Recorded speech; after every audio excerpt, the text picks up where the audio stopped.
La députée pour les démocrates, Géraldine Bannier.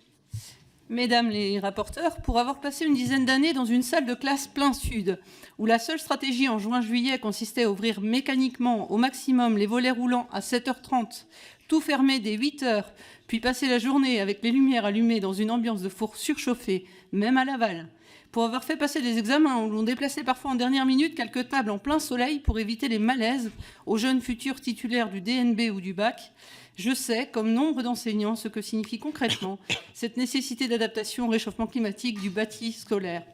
Selon l'INRS, au-delà de 30 degrés pour une activité sédentaire, la chaleur peut constituer un risque pour la santé. Comme vous le dites dans votre rapport, 92% des chefs d'établissement du second degré ont déjà été alertés par leur personnel ou leurs élèves au sujet de la température des salles. Une seule question donc, est-il bien raisonnable de penser à étendre le calendrier scolaire, tentation populiste de certaines écoles politiques, alors qu'enseigner en juin ou septembre tient déjà parfois de la gageure. Les températures peuvent à présent presque partout en France dépasser les 35 degrés à ces périodes. Et je ne peux m'empêcher, comme ma collègue de Corrèze, de revenir sur le sujet du repas végétarien. Évidemment, vous passez sous silence des sujets que nous connaissons bien. L'impact environnemental de prairies remplacées par des champs de céréales où la mécanisation est très importante.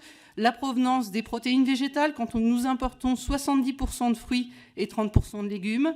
Et l'idée aussi de la fertilisation de l'agriculture, même biologique, sans élevage. Ce sont des sujets que vous semblez parfois ignorer, au moins pour Madame Pasquini.